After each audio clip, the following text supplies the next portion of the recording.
Executive Editor of Retail Touchpoints, and I'll be moderating today's presentation. Did you know 30% of e-commerce website visitors are unsavory competitors, hackers, and fraudsters?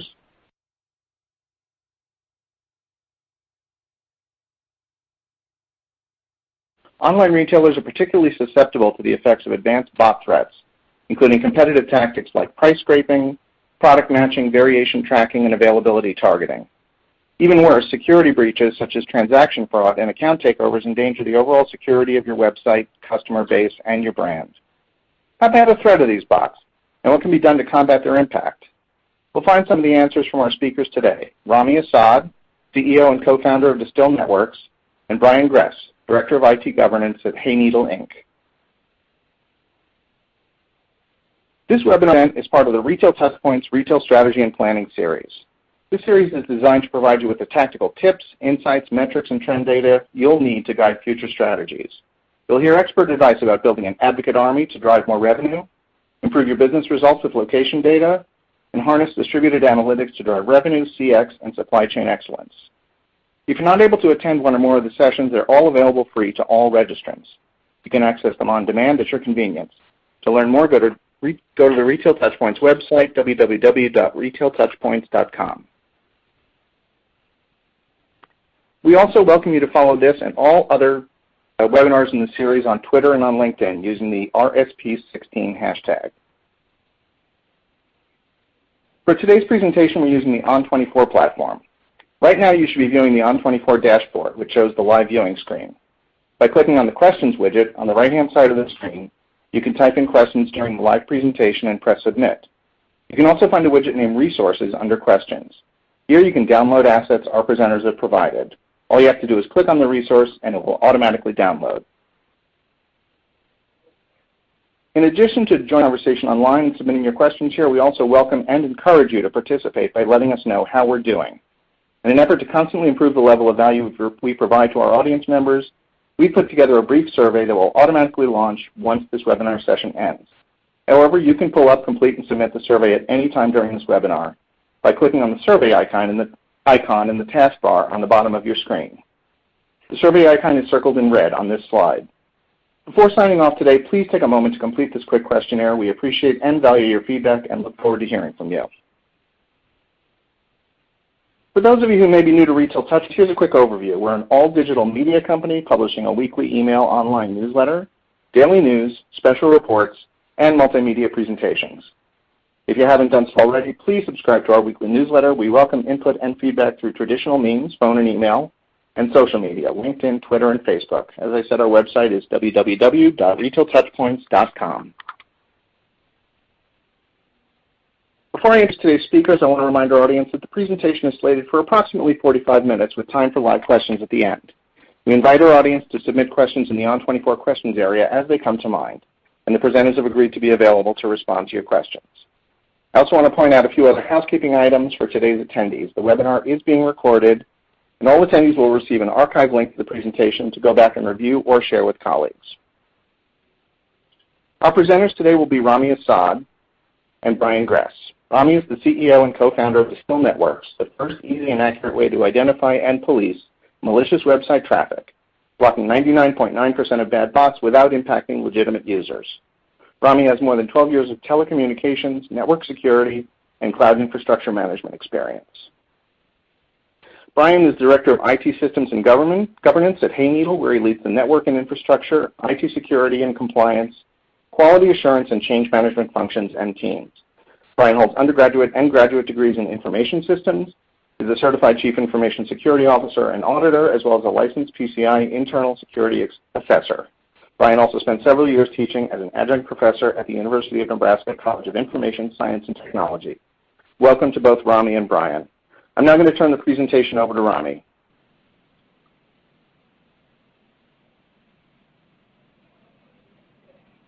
Thank you so much for the introduction, Adam, and I really appreciate everybody on the call joining us here today.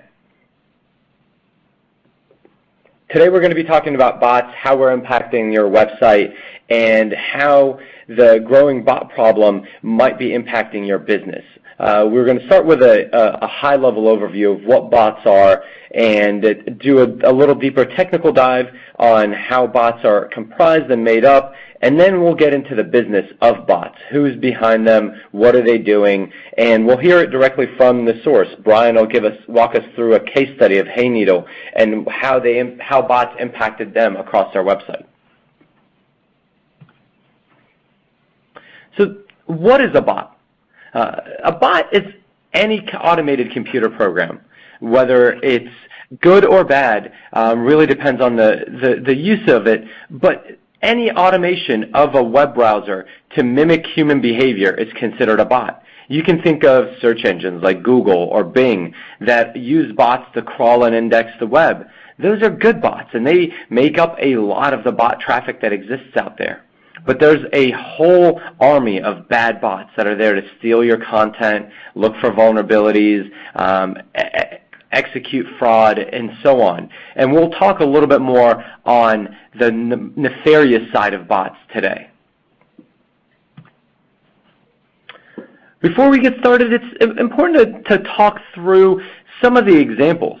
We have Hayneedle that's going to give us a real-life example, but this recently made the news where QVC experienced over $2 million in lost revenues because of automated attacks. It was a very highly publicized outage that impacted their brand, drew them into a legal battle, and took out their website for a couple of days, all because they were unprotected against bots. So the struggle and the concern is absolutely real and is impacting all sorts of online commerce companies. Rami, I would certainly agree with that. Certainly one of the considerations that we have experienced is attacks against our website, which has caused slowdown for our customers, and we'll certainly speak to that later in the presentation.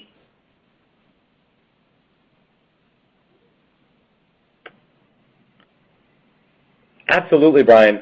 So when we look at the bot attacks and how they're impacting websites, it's not just large enterprises like QVC or Hayneedle. It's also interesting to note that small and medium-sized websites experience just as much of a threat from malicious bot attacks. Whether you're a large e-commerce player or small, bots are not discriminating against attacking you.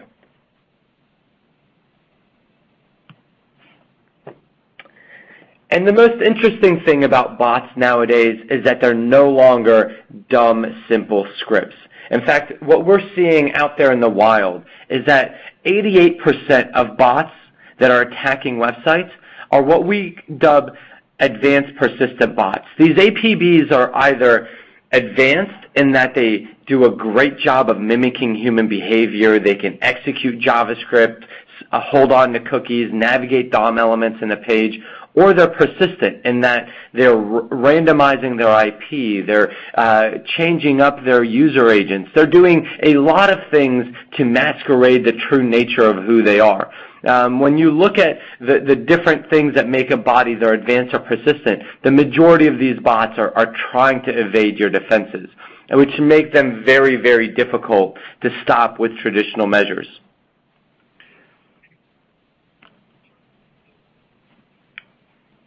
And so why is it that these bots are increasing? Why are we seeing more an increase in the advancements of bots and a greater number of bot attacks? Well, one reason is that the value of the data online continues to increase. More and more people recognize how important data is, and they're trying their hardest to mine that wealth of knowledge and information that exists online to repurpose it, sometimes for nefarious reasons, sometimes for completely benign reasons. Nonetheless, these bots are out there trying to harvest this information. We've seen this over and over again with all the different breaches that have existed with Target, Home Depot, the IRS, etc. Bad guys are trying to harvest as much user information as possible. The next reason is because it's simple. It's so easy to write a bot. I actually tell people I could take any tech user, anybody that knows how to use a website and a browser, and teach them within an hour to write bot scripts and to deploy an army of bots and to deploy advanced persistent bots. The tools have made it very, very simple and lowered the barrier to entry for anybody to get in the game. And the biggest reason that we're seeing more and more bot attacks is because the technology is now allowing them to hide, to masquerade who they really are, and to evade defenses. You can now hide your true IP. You can hide the true nature of your browser and user agent, which makes prosecuting and detecting the bad guys so much harder, and it makes the penalties almost non-existent for these bad guys because they can hide and feel like they're invincible to traditional defenses. That's certainly one of the areas that we've experienced an evolution from our customer experience as well, is that the bots used to be much more easily detected. And as the prevalence of the access to the free virtual servers, the bandwidth that's available out there, has really made it much more difficult for the end company to detect these types of bots. Yeah, I mean that's exactly right, Brian. I mean, at the end of the day, this is an arms race, and the bad guys are making money off of this stuff. And as you try to block them, they're going to try to get better. So this is a race of technologies, and it's a scary one to try to keep up with.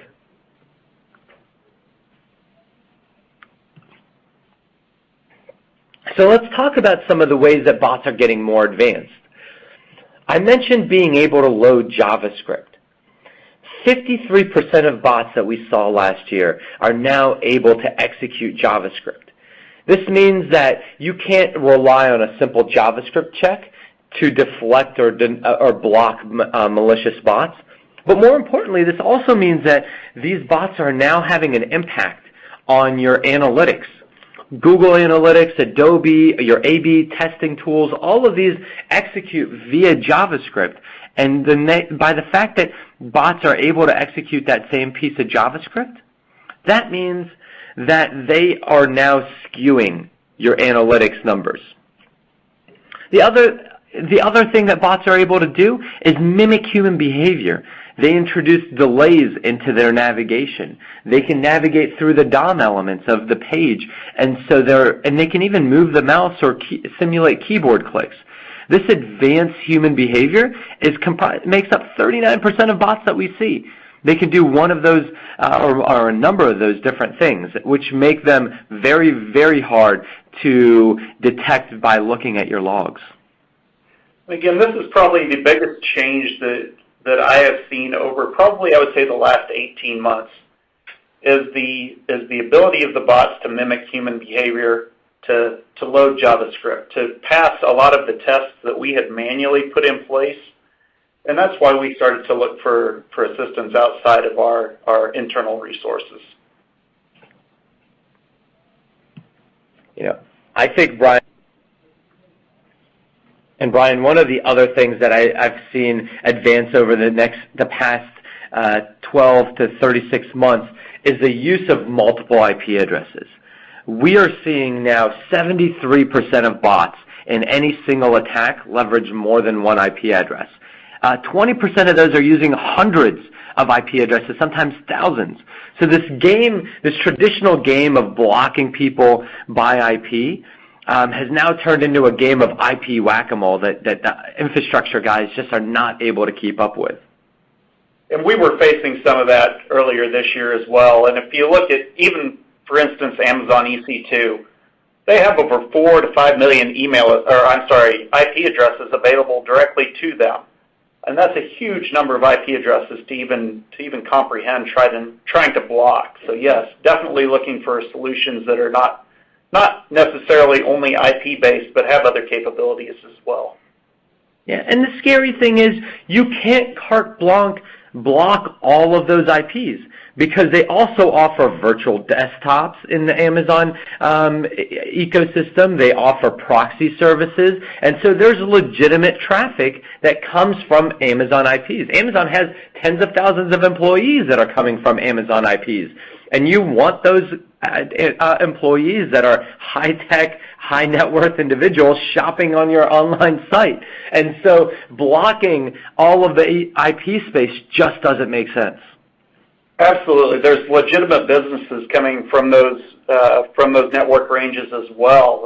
Pinterest is one that comes as an example, as a cloud-based platform, and we absolutely want the traffic and the links coming from those partners. Yeah, absolutely. And so as we transition here, we've seen what bots are made up of, but these bad bots that make up about 20% on average of any website's traffic are actually doing a lot of malicious things. How are they impacting you? Well, they're sometimes doing web scraping, sometimes finding vulnerabilities in your site. So we're responsible for fraud and spam. And so we're going to dive a little deeper now into the problems that these bots introduce. And we're calling that how bots are eating your lunch, the true impact of these malicious bots to your bottom line. And so if we distill it down to 6 main points, it's basically a decrease in customer loyalty, reducing your customer's ability to find you via traditional methods like search engines, the loss of customer traffic leading to lost cross-sell and upsell opportunity, and an overall dissatisfaction from your customer base. But it's also going to lead to an increased cost and an increased amount of fraud across your site. So we'll start with competitive data intelligence, competitive data mining. Think of this as secret shopping on steroids. The ability for your competitors to index your entire site in very short time frames and understand what your pricing, what your inventory levels are, and what your marketing and SEO strategies are. They can, using bots, understand your entire online systems and online strategy. And using that information, they can undermine your prices. They can find ways to attract and pull away your own users when you're out of inventory, or undercut you by slight dollar amounts to be able to outrank you on search engines. Being able to protect yourself. I'm sorry, absolutely. One of the things that is probably the hottest trend that we're seeing right now is competitive intelligence, and having our competitors constantly looking at our site, trying to understand what it is that we're doing content-wise, how we're winning in the SEO game, what we're doing price-wise. They're all out there trying to find that information on our site and using these automated bots in order to find that information. It's almost like a shortcut for them. I think of you guys, Brian, as leaders and people that are learning the hard lessons themselves on how to do things well, how to position themselves well in search engines, what ads are working, and then they come in and just copy you. So they're not having to build out a team to understand these lessons and figure this out. They just have to figure out what you're doing, and that's a much easier task to do if you let them. Absolutely. Now, one of the things that they can also do is start duplicating your content. Whether it's a direct competitor that's just trying to get access to the descriptions or the reviews that you may have, or whether it's somebody doing something more nefarious, trying to directly impact your SEO ranking. Duplicate content is frowned upon by every search engine. And what happens is, the more your content is duplicated and proliferates around the web, the less valuable every search engine views your content. So if you don't protect that unique content that you have, the end result is going to be a lower SEO ranking in every single major search engine. Now, sometimes it's not your competitors. Sometimes it's hackers and fraudsters out there trying to make a dollar, find avenues to exploit a website. And the first place that they start to figure out whether or not you should be a target for exploitation is by doing a vulnerability scan. This is a reconnaissance attack for them to run bots to figure out how secure is your application, what does your infrastructure look like, and where can they find loopholes or flaws in your system to penetrate. This vulnerability scan is the very first thing that every single hacker does, and it can lead to disastrous results if they find something before you do.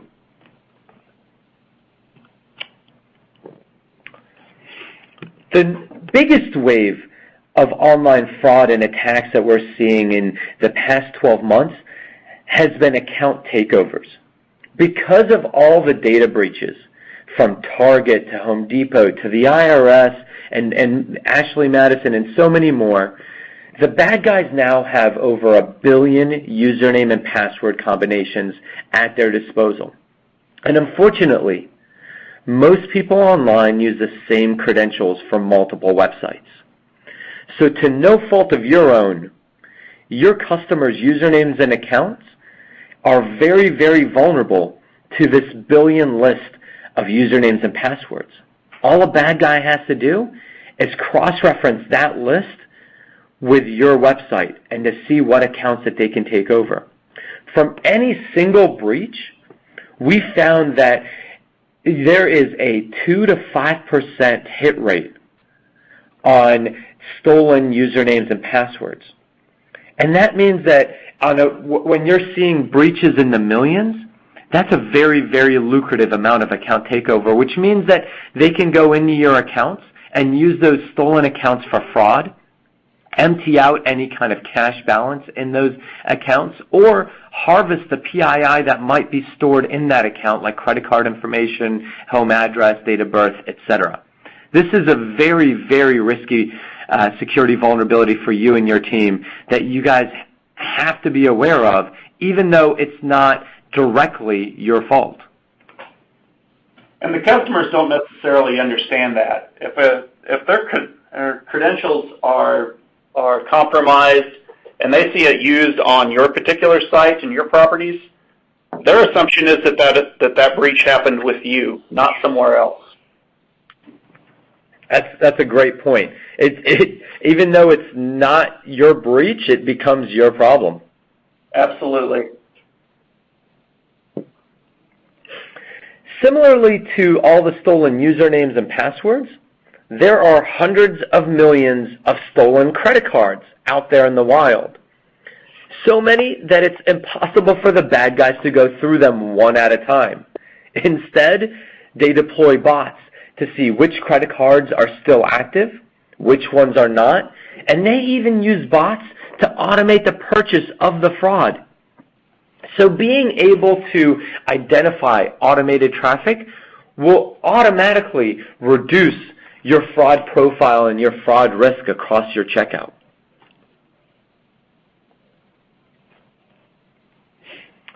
And another thing that hackers and fraudsters love doing is getting access to a bigger botnet. And how do they do that?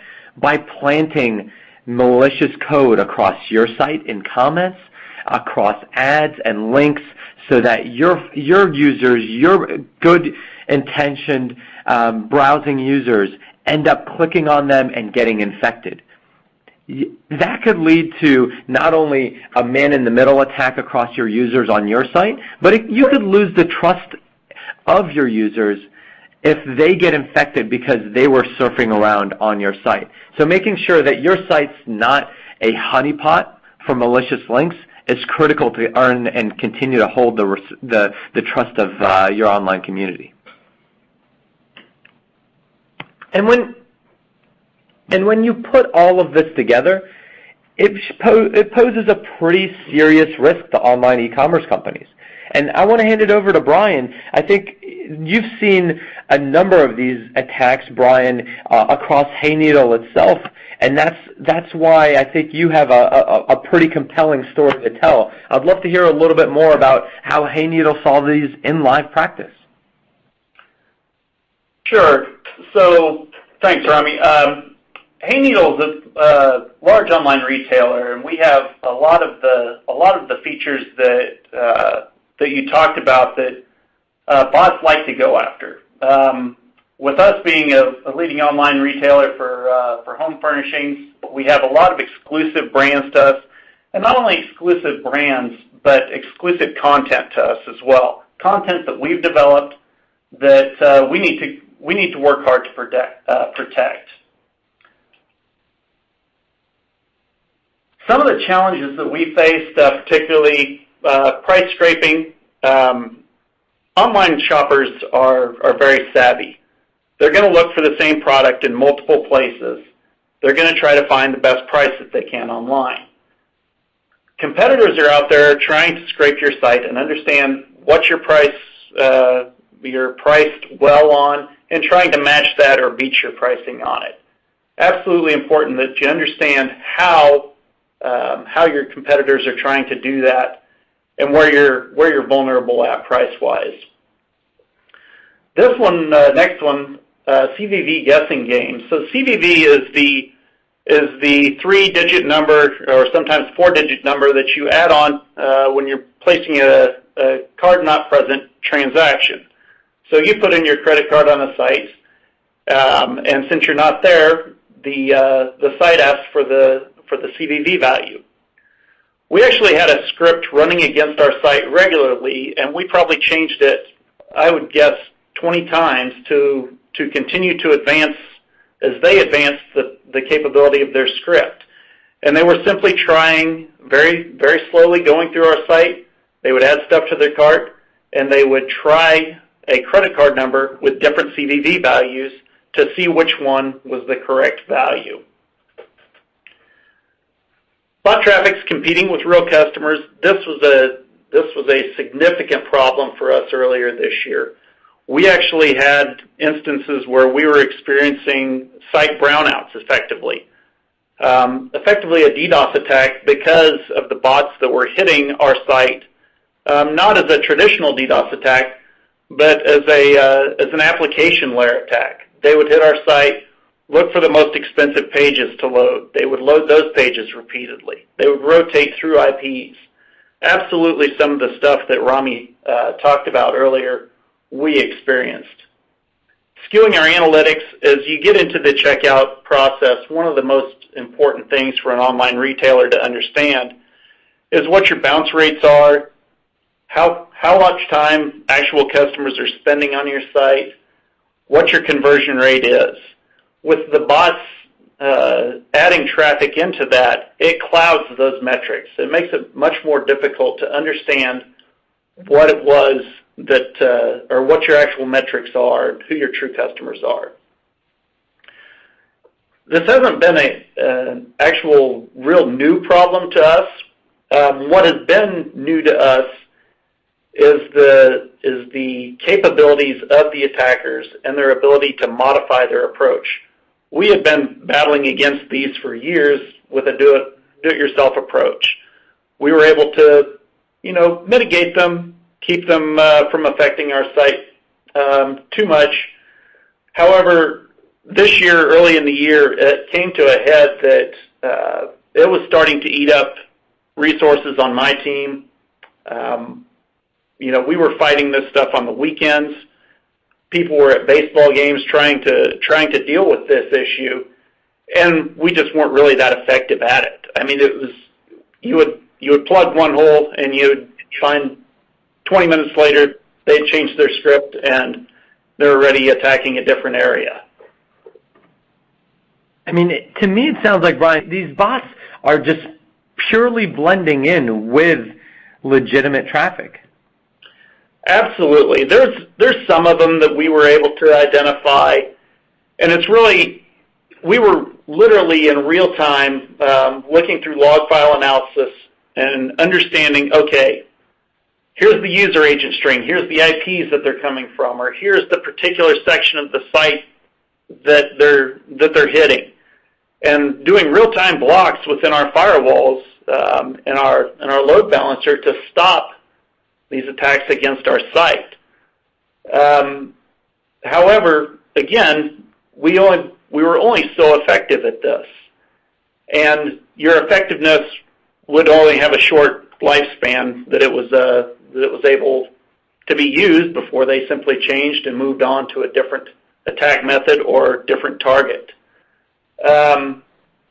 We had I bet we spent some of the weekends on the phone with multiple people, probably 5 to 6 times, blocking different IPs, looking through logs, understanding, looking at our performance monitors to see if the site was responding correctly to our real customers, and just a huge amount of time and time that we're not spending doing things that are really good for our customers, just trying to keep these things from negatively impacting our customers. And this isn't your core business. No.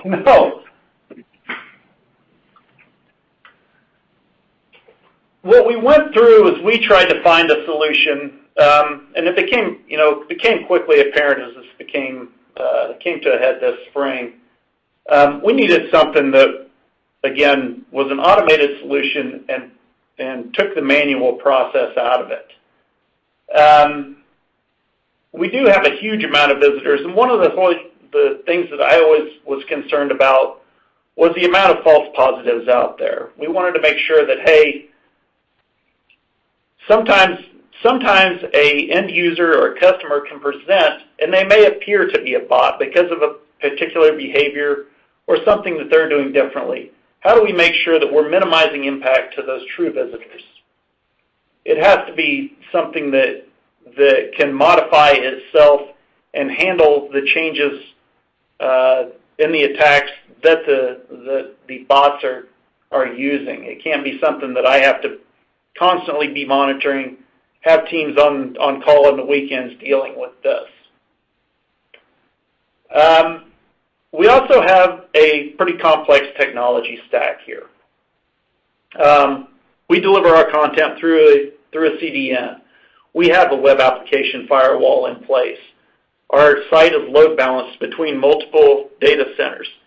We had to have a solution and a partner that would be able to work with us and that would be able to fit into our stack at the appropriate level. One of the other things, because we do spend a large amount of time trying to understand what our traffic is, I didn't want a solution that I wouldn't be able to understand what it was doing. I needed something that would give me visibility into here's what is being blocked, here's why it's being blocked, or here's the amount of captchas that we're showing. The solution that Distill was able to come with for us gave us the capabilities that we were looking for, but still the visibility down to understand if we needed to do a deeper dive and understand better some of the traffic that was coming to our site as well.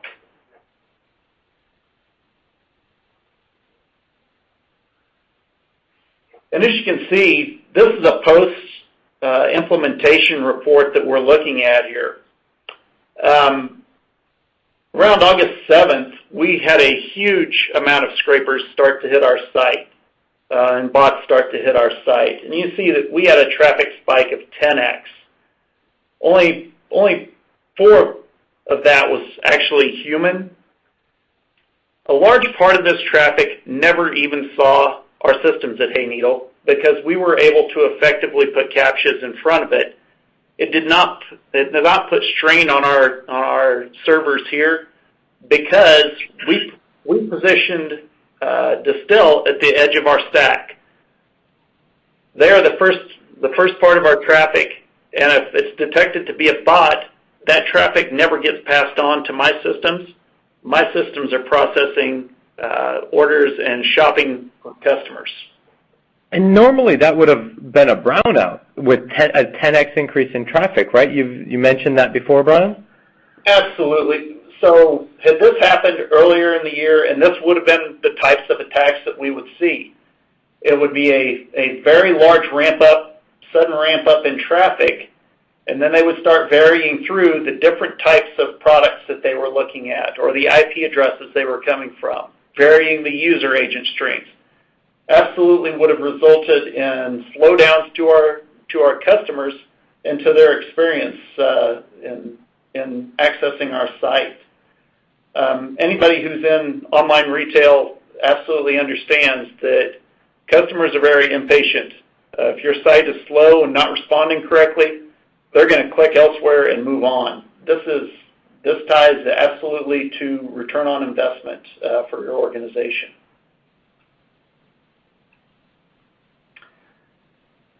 And this speaks to how we were able to solve for this. So one of the things that I do is I'm not real strong on blocking a lot of the traffic. I am, again, sometimes customers can appear to be a bot based on, hey, the length of the section that they go through. We have very high consideration items, very nice patio furniture, very nice furniture for your house. It's stuff that's higher consideration. People don't look at our site, find something, click on it right away and buy it. They think about it for a while. They talk to their significant other, their spouse, understanding is this the right purchase for us? Is this what we want to go with? And so we have longer session times with our customers. If we do run into a situation, I want that customer to have an option to continue with it. And to me, presenting a CAPTCHA, while it's not ideal and presents friction to them, it does give them the opportunity to continue on, as opposed to simply being blocked. Some of the other solutions that I've looked at in this space did not give me that capability. That was a key differentiator, and one of the areas that I had to have was the ability for our customers to continue on with their transaction, even if they were incorrectly identified as a potential bot.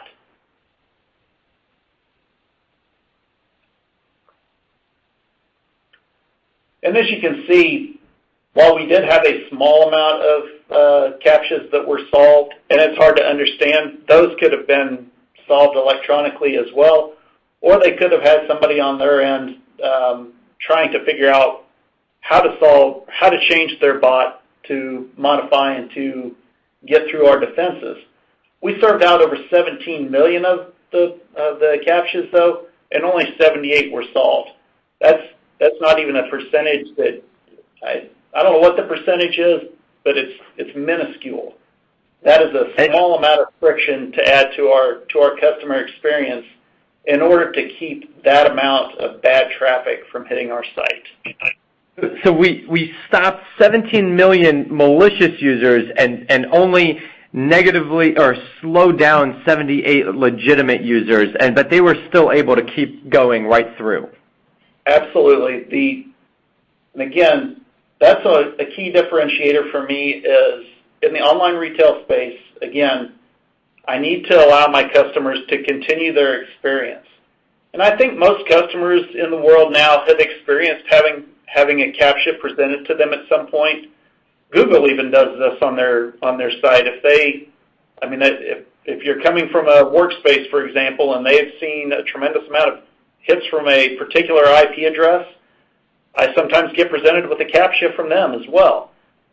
Customers have learned to become familiar with this experience and understand how to proceed through it.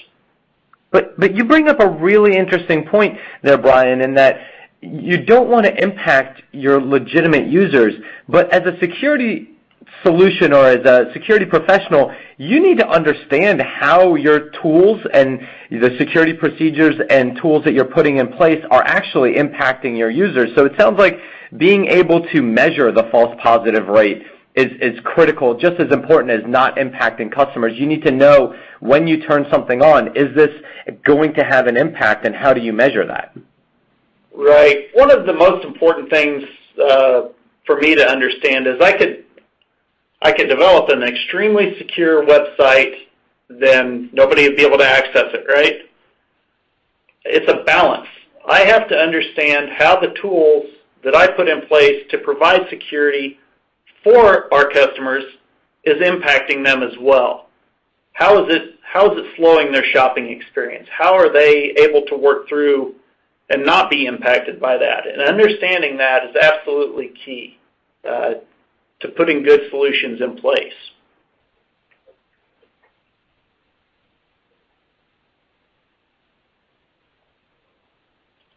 One of the other things as we went through and had lessons learned as we implemented this, start out slow with a solution when you put it in place. To me, it's absolutely important to understand the traffic that's hitting your site. Distill made it very easy for us that we were able to monitor the traffic to start out with. We were not putting captchas up at all when we initially put Distill in place. And what it allowed us to do was to monitor the traffic and understand why Distill was identifying a particular piece of traffic as a bot. Was it not loading JavaScript? Was it taking too long on a session? Was it a machine learned behavior that Distill determined based on the user's behavior they weren't actually a real user? Take your time and understand what those different pieces of traffic look like, and know what your traffic is and how your real users act. Then, once you understand that, then start putting captchas in place. Review threats by organization. As I mentioned earlier, very important for us in our case, not all traffic coming from data centers is bad. Amazon EC2 is a classic example. One of the things we worked through Distill with initially, as I was monitoring the traffic coming in, seeing what Distill would mark and how they would mark stuff as a particular threat, we identified different areas that, hey, this is the partner we're working with, we need to whitelist them. We need to allow that traffic through, that even though it is an automated browser, it's somebody that we need to whitelist. Or it's a particular user agent that we're using for testing, or those types of things. Make sure you understand your traffic and then review those threats as well. Make sure you understand the rationale of the scrapers as well. Your site's being scraped for all different types of reasons, and this ties into understanding what the traffic is and how you should approach it. So if you have stuff that's coming in and is trying to do CVV validation, and that's a bot against your site, that's probably more one that you want to understand and make sure that you're blocking the traffic. Maybe a CAPTCHA is not the best solution in that case, and maybe outright blocking is more appropriate in that case. Versus somebody who is scraping your site for prices, there's more question of the question as to how much of that traffic could potentially be false positives that are coming through. And make sure that you understand how you should approach blocking versus just outright blocking versus CAPTCHAs. And then looking at particular organizations that come in, there are some data centers that we have put a strict block in place for. We were not able to identify, we see a tremendous amount of traffic coming in from particular organizations, and there was not a reason for us to have traffic from them. It all appeared to be bad traffic. Again, look at opportunities to go ahead and block that traffic.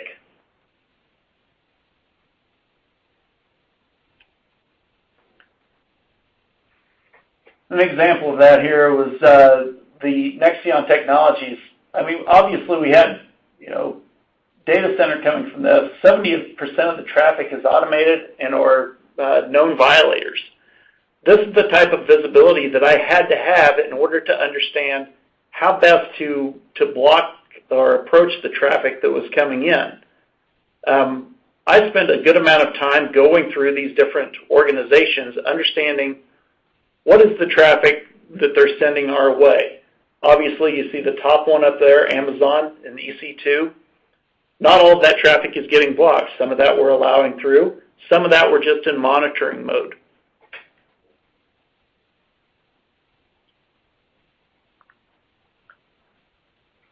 what I can say in our partnership with Distill, it helped get us out of a place where we were having the brownouts that were causing our customers slowdowns on our sites and causing headaches for our team. We were able to reduce and eliminate a lot of the competitive data mining. Competitors that were coming in and scraping our site for content, using information that we have developed proprietarily for Hayneedle to sell the products that we list on our site, not making that as easy for them to go out and copy that content. Making sure that we clean up our analytics, getting better understanding of what our true bounce rates are, what our true conversion rates are, as opposed to having some of the traffic just be cluttered by bots. Helping out with getting the fraud out of our checkout process. I mean, it's been a tremendous aid in reducing some of the load on our fraud systems as well. That's one of the areas we didn't talk about is as transactions come through, we also mark those and have a fraud analytics package that works against them. And then we have to take a look at that and do manual looks at those transactions to see whether or not transactions that have made it through, whether or not they're fraudulent or not. Reducing the amount of those transactions that ever get to that point helps save money on our end as well. We're not having to process transactions that are potentially fraudulent and then clean up after them.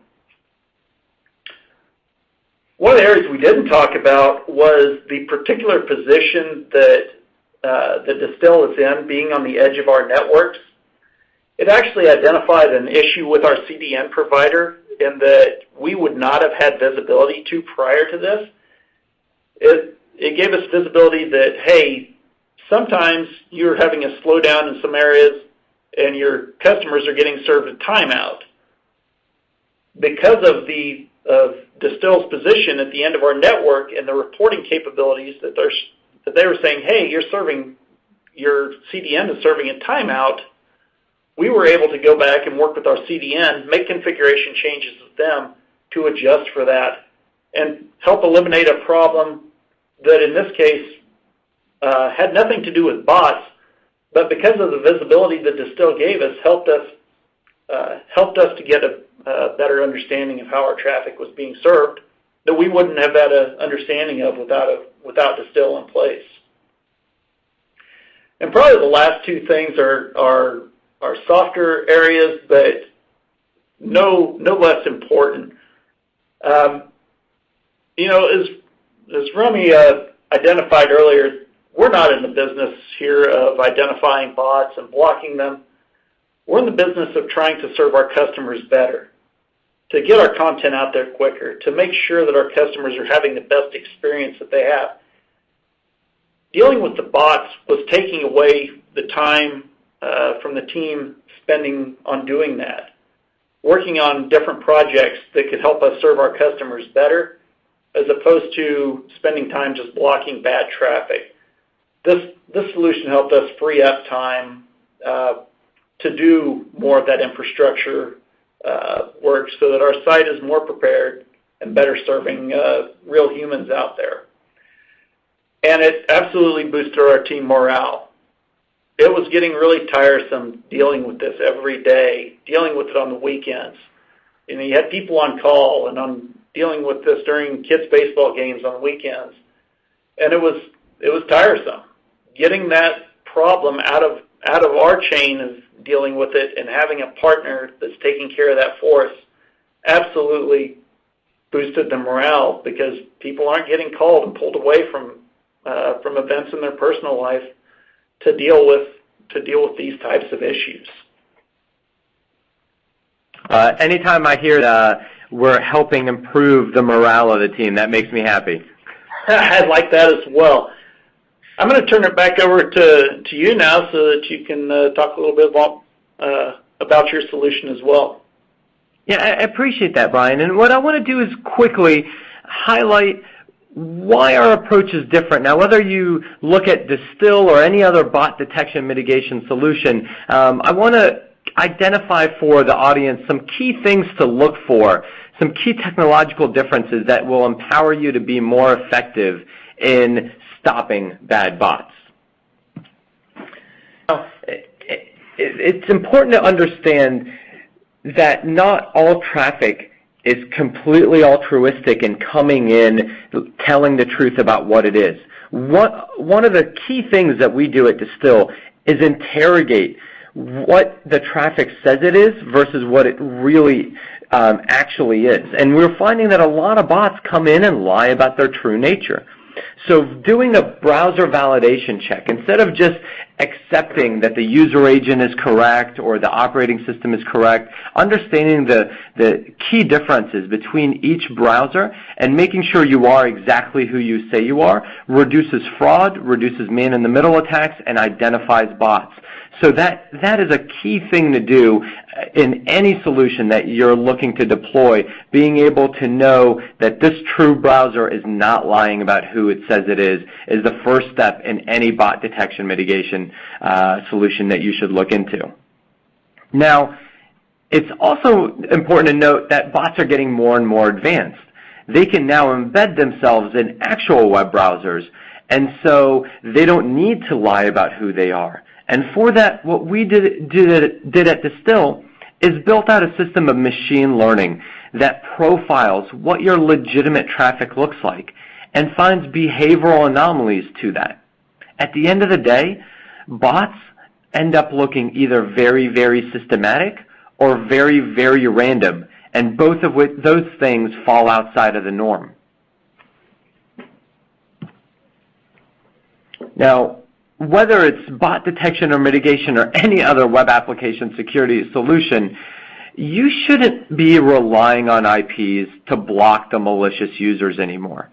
It's unfortunate that we're still so IP-centric in the world of security because IPs are a terrible vector for an individual.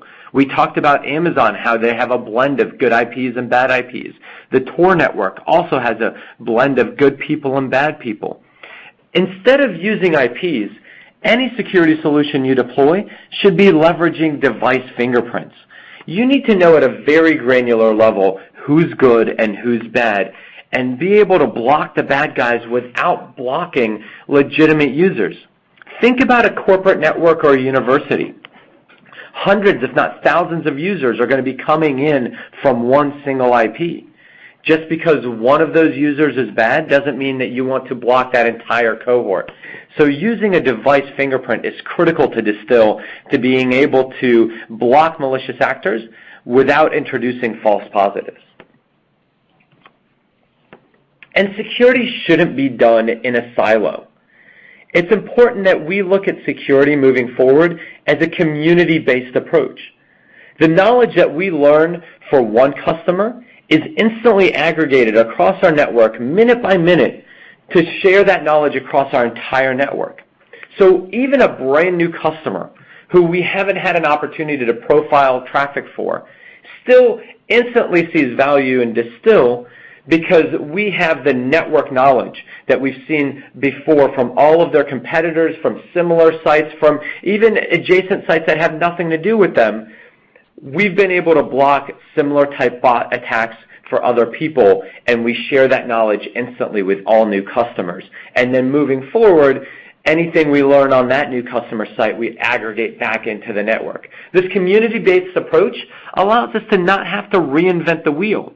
You're not alone in this fight against the malicious users, and it's important that you have a tool and a solution and a way to work with others to combat bad bots. And most importantly, you need to know all the different vectors that bot attacks might be coming in from. A lot of people think that protecting the web application, protecting the website is all they need to do. But that's like locking your front door and leaving the window wide open.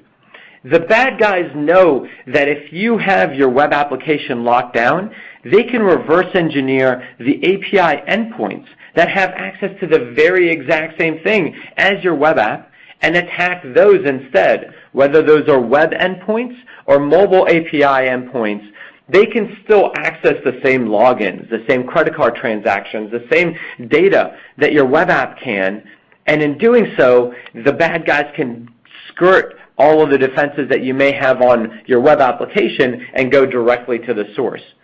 APIs are made to be programmatic, and so it's actually even easier for the bad guys to script these bot attacks across those APIs. So make sure that any solution that you deploy is a holistic one that looks at your web applications and your APIs.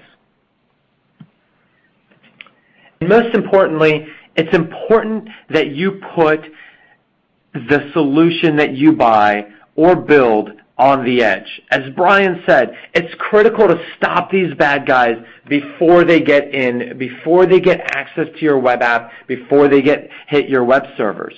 Otherwise, retroactively blocking or retroactively looking back is just not good enough. Throttling the bad guys doesn't stop them, not when they can come in from a distributed way. Being able to block them and being able to block them in line on the edge is critical for any effective solution. And so with Distill, we allow our customers to deploy us either in the cloud or on-premise, but at the edge of the network, in line, so that they don't have to make asynchronous decisions about malicious traffic.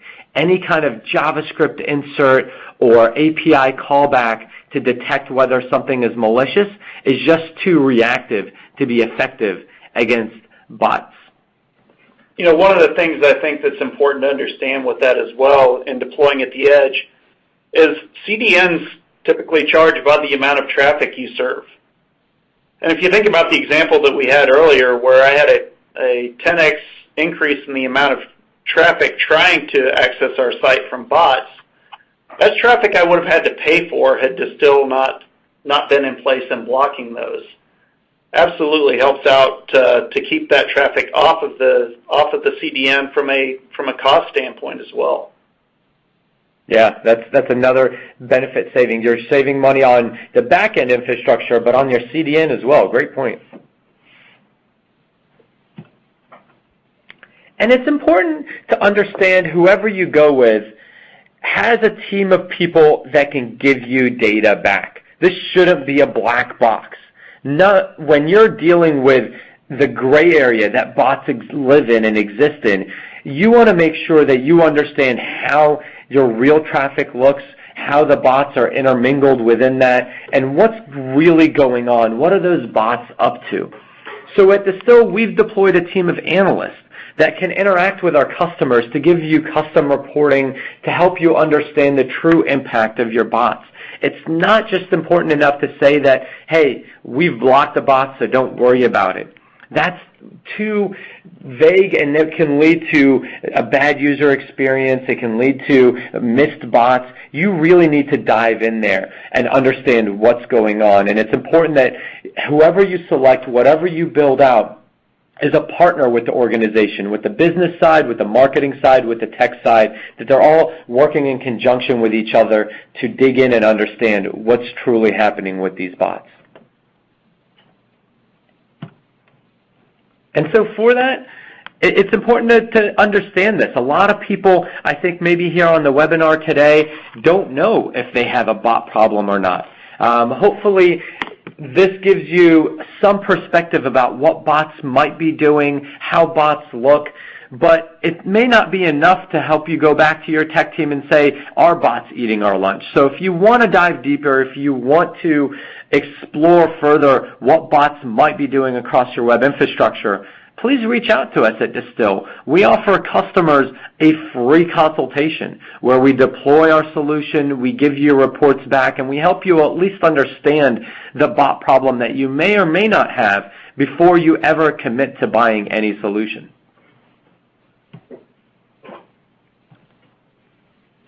And with that, I'll hand it back over to Adam. I think we have some people on the line that are interested in diving a little deeper and asking some questions. You're absolutely right, Rami, and thank you so much, and thanks to Brian. We are going to get to some of the questions that have been coming in, but before we do, I want to remind the audience again to please share your thoughts and feedback before you log off. You can do so by clicking the survey icon that you can see circled here. on the bottom of your screen at any time, or when you close your session, the survey will launch automatically. So let's talk about, let's go to our Q&A. I have a question that came in for Brian. Someone's asking, I have a web application firewall. Why can't I use that to block my bots or block bots? Well, and that's some of what we were doing. Absolutely, we have a web application firewall in place, and we try to utilize the tools that we had. Unfortunately, what we were running into was the whack-a-mole problem, right? I mean, from my standpoint, I'm not in the business of trying to be a bot prevention organization. I'm in the business of selling great online or selling great products to our customers. And to me, it's important that you have a partner that helps get you the type of solution that you don't have to be constantly managing it. With a web application firewall, you're probably going to be having some success with it, but again, you're going to be managing a lot of it as well, and probably not that effectively.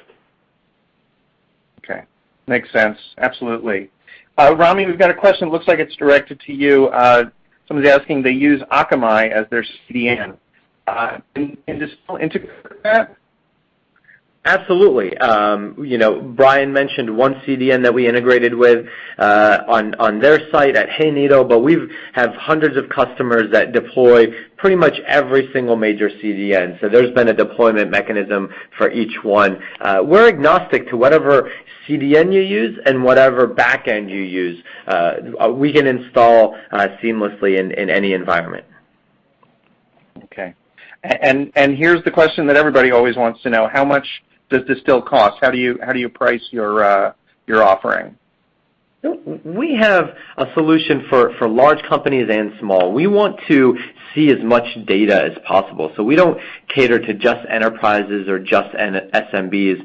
We have one solution that starts at as little as $500 a month for SMBs, and we have solutions that are thousands or tens of thousands a month for the largest of enterprises in the world. It really depends on the scale of your business. Okay, all right. So it's somewhat of a sliding scale in that sense. Okay, makes sense. Brian, this is a question I was interested in. You had this slide where you kind of listed all the different negative impacts that bots could do. Which one was the absolute worst for Hayneedle and for the business itself, and why was it the bottom or the top one, I guess?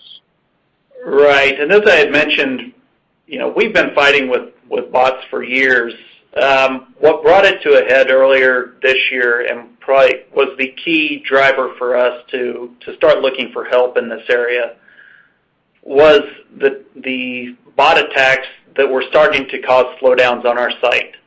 Once they started impacting our customers, that's what the key was to me, was we cannot be in a position where we have real customers that are experiencing a slow site or not able to access the site because bots are taking up the resources. And that was absolutely, to me, the number one reason for us to go after this.